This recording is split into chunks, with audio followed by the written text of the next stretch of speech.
Hello, hello, sweet honeybees. Welcome to the Electric Honeypot, where energy is the nectar of life. I'm your host, Autumn, but this project isn't about just me. It's about the collective human experience and all that it entails: the good, the bad, the ugly, and all of the magic that happens in between. This podcast frequently covers heavy topics that may be triggering to some listeners. If you're sensitive to a variety of potentially traumatic subject matters, then this is probably not going to be the podcast for you. I will also be speaking on spiritual perspectives and experiences from a shamanic omnist perspective. Remember to keep an open mind and take what resonates, but leave the rest. I am not for everyone, and neither are you. Let's get started. This episode is dedicated to the many loved ones I have lost throughout my lifetime, including the past versions of myself lost to life-altering events. Moving forward, this podcast will be on hiatus as I focus on finishing the book that I am writing, selling my house, and waiting to find others that would like to tell their own story as a guest or have me read their written story. I felt this topic would be a good place to pause for now. I hope my perspectives on it and my vulnerability help you, the listener, in some way. Grief is something we are all going to experience at some point throughout our lives.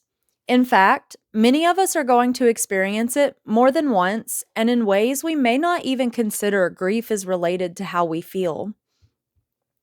When we think of grief, our minds tend to automatically go to the experience of physical death, which will be my primary focus of this episode, but truthfully, grief comes from metaphorical death too.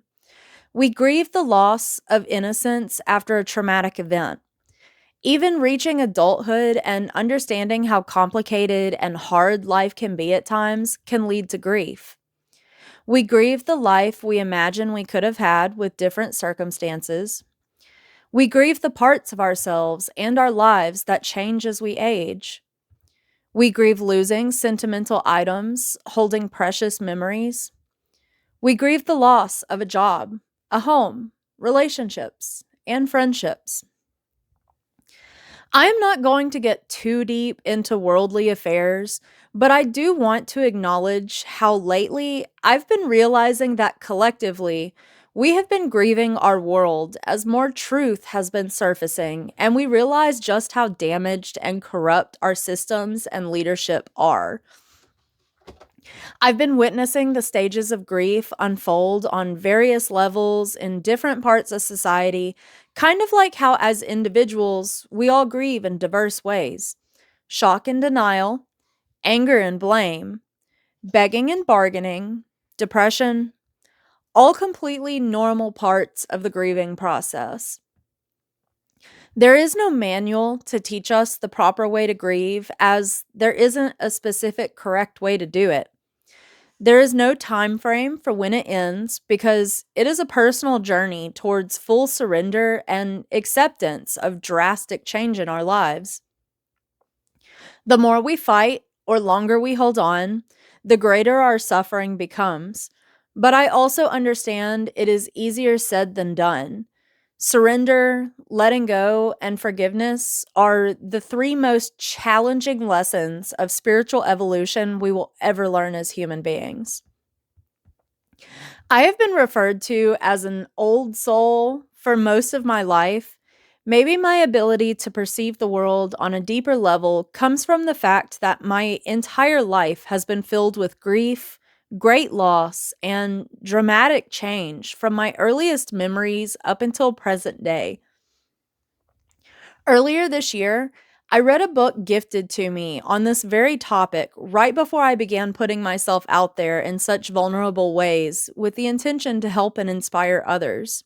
It's called After the Darkest Hour: How Suffering Begins the Journey to Wisdom by Kathleen A. Brahoni, PhD. It's a book I would recommend to anyone feeling lost in the darkness of their life right now. I have had to learn to sit with the heavy darkness of grief since I was a toddler experiencing abuse and then the divorce of my parents. I lived through neglect, narcissism, and sexual trauma. My innocence was stripped away piece by piece from my being with each lived trauma. Death was a concept my brain had to grasp quickly growing up on a farm, and I began experiencing the loss of people as early as age 7. Alzheimer's disease and cancer touched my life early on. I have lost people I loved to suicide, drug overdoses, and even murder. I've learned what it is like to lose someone in very confusing, scary ways that are challenging to cope with. These are all things I am writing about in my book detailing my life's journey towards healing and spiritual awakening through the use of psychedelic medicines and techno shamanic practice. Now, at the age of 31, I have finally reached a point of deep understanding of who she is and what she wants. From here on out, I am going to switch to using feminine pronouns metaphorically as I speak about grief in this piece to help personify her presence in our lives as a nurturer rather than a punisher. I recognize her as a tough, loving mother of harsh truths, meant to encourage us to grow as people rather than viewing her as a cruel monster meant to torment us for life. I will also be using we and our pronouns over you and your because we are all in this together as a collective. It is not my intention to separate us any further or to preach at an audience things that I don't personally believe or work towards myself. I perceive the words we use as spells and incantations, weaving our intentions into the fabric of reality. We refer to it as spelling, after all. The words we use and how we apply them matter. And I have been working to become more mindful of my vocabulary and use of language as I develop my writing and communication skills further. I want to help others feel less alone, but I also want to feel less alone in the weight that I carry every day, too. I reflect on my life and share what I learn for my own healing and as an act of self love, just as much as I do for the benefit of others. This is my way of expressing creativity and working to be of service while also making an investment in myself. It is my intention to help teach others how to live with grief with more ease rather than locking her in a cage or trying to get rid of her. If I have learned anything over the years about grief, it's that she's not going to disappear no matter how much we ignore or reject her existence. The more we fight and deny her, the more challenging life is going to be. She just wants to be acknowledged and held by us just as love is, because at her core, love is who she is. Grief is the painful gift of love when that love no longer has a place to call home. She is love just transformed into something new through our lives changing. She is the price we pay for having the privilege of loving so deeply. Love does not exist without her sister grief. In a way, she is still a beautiful thing we get to experience, even if the process can be ugly and painful. It is important to show ourselves some grace, mercy, and forgiveness as our lives adjust to her presence. When the love we so freely give to another, an object, an experience, or even another version of ourselves finds itself without a space to occupy, we are the space where that love is most needed. Even when we feel like our lives don't look the way we want it to, or we feel like a complete mess, we should be meeting ourselves right where we are on our journey and pour love into our own cup until it overflows. We are each worth that, even on our darkest days. Grief is here to teach us greater lessons about the blessings of life. She feels like a punishment at times, but that couldn't be further from the truth. She is proof of all of the joy that life has to offer as we recognize the absence when she comes around.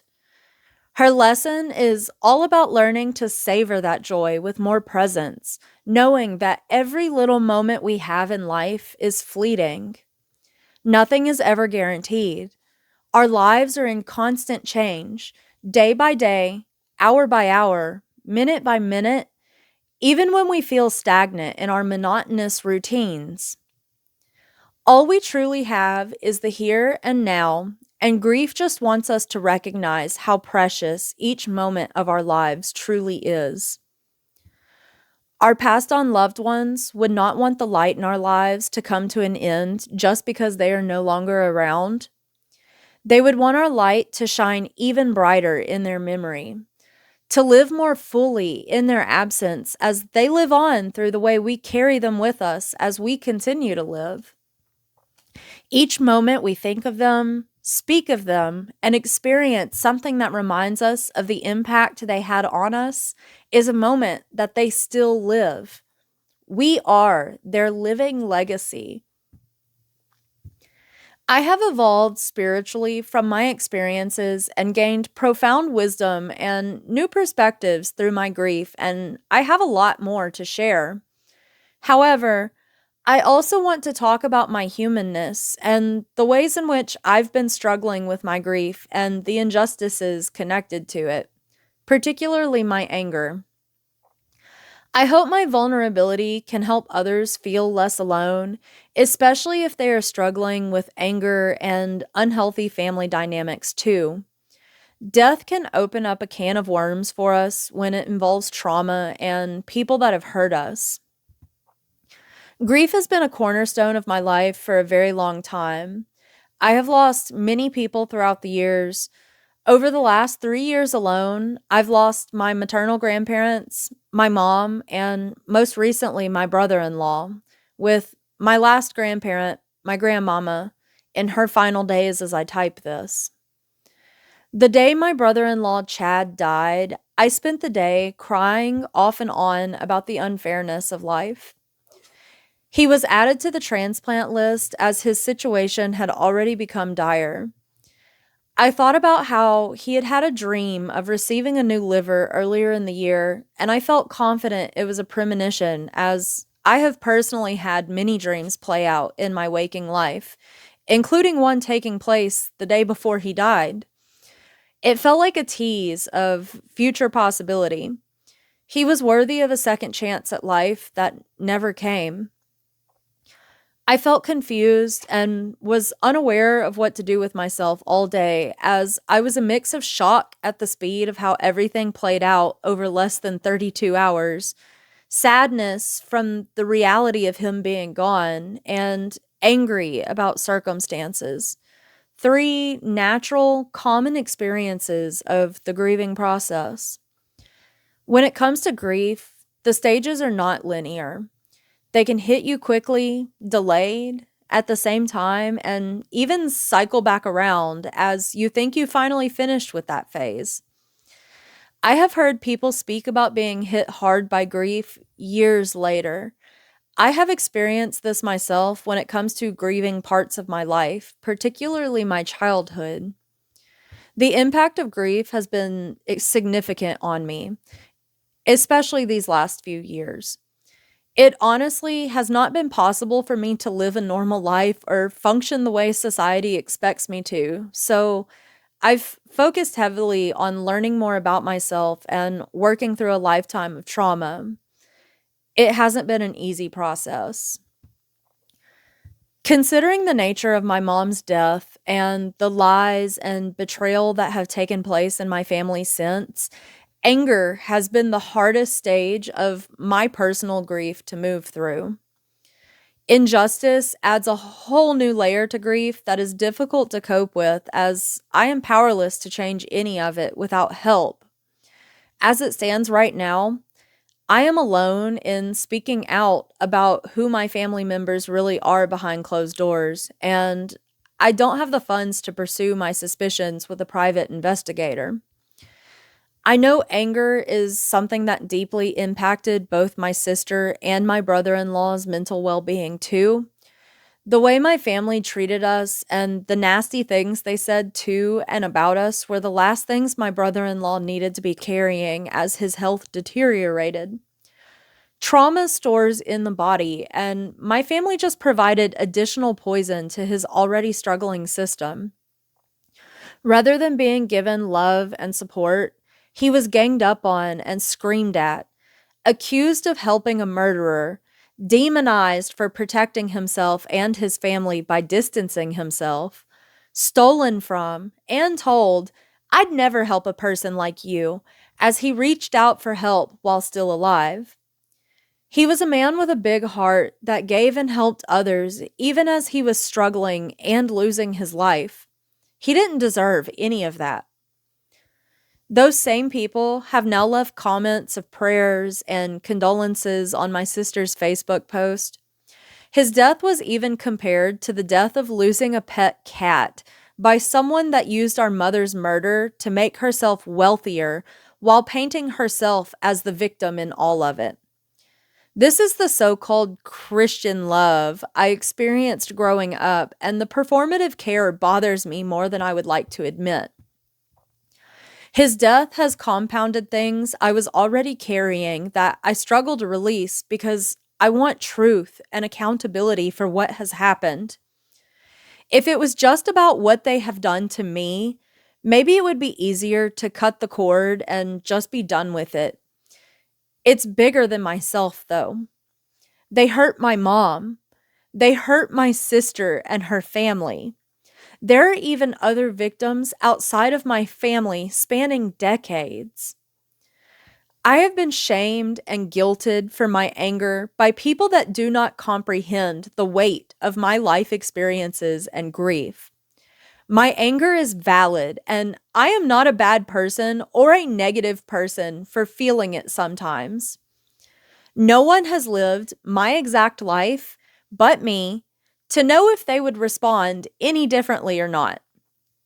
The way I feel is evidence of my love for my mom, my grandparents, and my brother in law.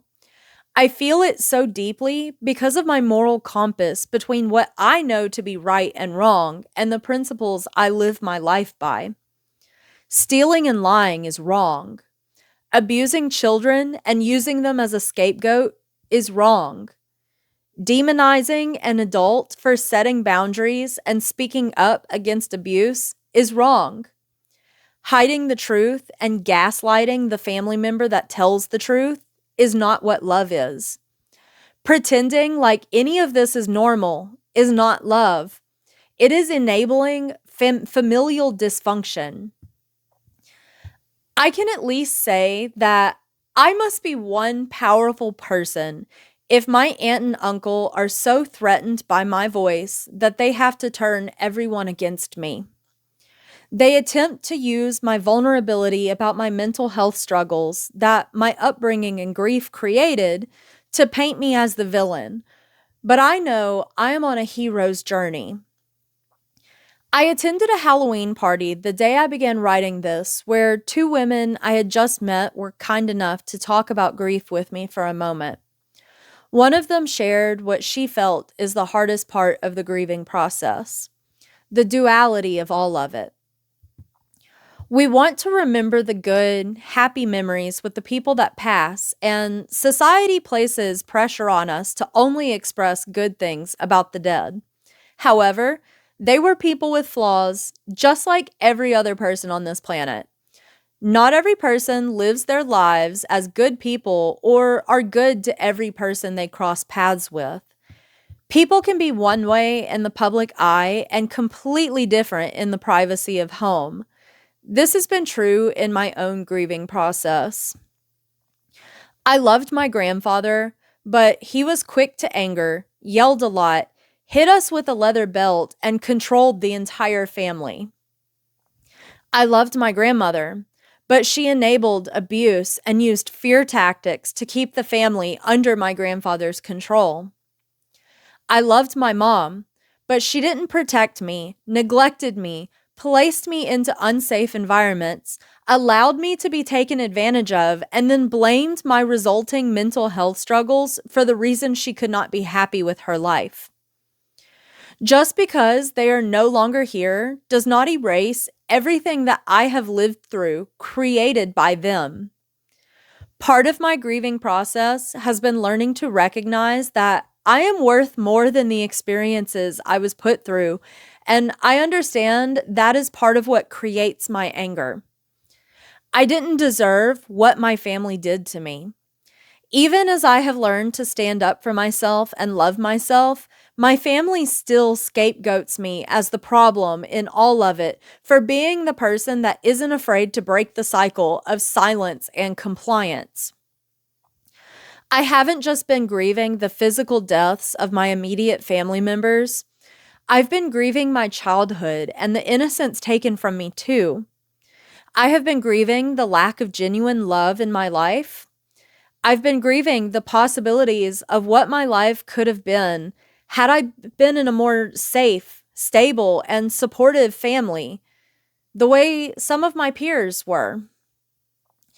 I have been grieving how I was failed as a child and how it has negatively impacted my ability to function as an adult. I recognize the anger I sometimes experience was passed down to me through multiple generations. I am learning how to use it to fuel my inner fire without getting burned. Rage can be a sacred act of the divine feminine. There are goddesses that honor this aspect of ourselves, such as the Hindu goddess Kali and the Hawaiian volcano goddess Pele. It is all about the intention behind what we feel and how we use it to transform and create.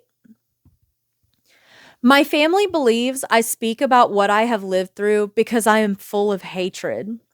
The real reason is because I am full of love. I am now full of love for myself instead of obedience to abuse masked as love. I am standing up for myself and setting boundaries. It means giving myself a voice after silencing it for decades just to avoid confrontation with people that see me as broken and below them for not conforming to their delusional perception of what love is. Speaking harsh truths is me reclaiming the power that was stolen from me. It is a part of my process of accepting my past while working towards rewriting my story before it comes to an end. Silence nearly killed me on multiple occasions. Giving myself permission to tell my story and to share my feelings is loving myself. I am allowing myself space to process, heal, and live in authenticity without the fear they programmed into me since childhood. There is a quote by Mexican revolutionary Emiliano Zapata that goes, "I would rather die on my feet than live on my knees." It encourages us it encourages us to live with personal dignity in the face of adversity and stand up for what we believe in. A life of being in submission to people that abuse and oppress me is not a life that I want to live. It is the very life that killed my mom. My grief has taught me a lot about self-love and what truly honoring someone is. It isn't about neglecting myself, my experiences, or the harmful parts of who someone was to keep up an image that they're no longer alive to benefit from. To me, it is about learning how to recognize and overcome the harmful behaviors they never did to become better people for ourselves and for others. We shouldn't strive to be just like our parents because they were hurt people just as we are. We should strive to be better than our parents because we have better tools, more resources, and a deeper understanding to break the generational cycles instead of hiding abuse behind closed doors and refusing to have these conversations. I know I am being supported and guided by forces beyond this physical world as I work to transform myself and my life to heal generational trauma as part of our legacy. The amount of death I have been surrounded by my entire life has taught me that this life is not all that there is. We are pure, energetic consciousness at our core. While our physical bodies may have an expiration date, our souls are infinite. Our energy only transforms into something new as every ending welcomes a new beginning. The source of our infinite energy connects us to all things and to each other. Our loved ones remain connected to us through Source, even in death. When we open our minds and our hearts and observe the present moment, we may notice the subtle ways that our loved ones, the universe, God, speaks to us. It could be a close encounter with wildlife or a vivid dream that contained a message. Perhaps we overhear a conversation that had something we needed to hear. We think of something or say something, and suddenly our radio plays a song that is relevant. We think of our loved one, and then we see, smell, or hear something reminding us of them. It is all an indication of their presence and something greater beyond this life that we're currently living. I noticed this happening well before I fully comprehended what I was experiencing. In a previous episode touching on music, I have even spoken about how I initially thought I was going mad when my gifts began to activate. I have been learning to communicate through the veil with the help of my mother's spirit. I no longer care if anyone wants to perceive me as crazy for fully acknowledging it and accepting myself and my path. I know there is life after death for all of us, and it isn't what I was indoctrinated into believing by the Christian church. Whether or not anyone agrees or believes me, I know who I am and what I am capable of. My life has been so painful, and I am still here holding on to hope that my life will change for the better, even as misfortune continues to batter me. I continue using my pain as fuel for my fire, hoping to help ignite the fire inside of others. I miss my loved ones' physical presence in my life, but I know they are still here, encouraging me every single day. The signs are all around me. Their deaths have broken me in many ways, but they have also been allowing me to learn how to piece myself back together into a more unique, complex, and beautiful person. I like to view my brokenness and my work to repair myself in the scope of Japanese kintsugi. Broken pottery is mended back together by filling the cracks with gold, silver, or platinum. It embraces the history of the object and recognizes that new life is possible, even after damage. The cracks make the pottery more beautiful, just as the experiences we go through can make us more beautiful too. Change is inevitable, and we can rewrite our fate at any time with the right care and mindfulness. I don't have all of the answers, and maybe I'm not supposed to. I'm just working to transform the darkness of my life into something more meaningful than just suffering through my writing and my dreams. My story matters even when I feel insignificant and invisible. If sharing can help even just one person in the smallest way, then it's worth it.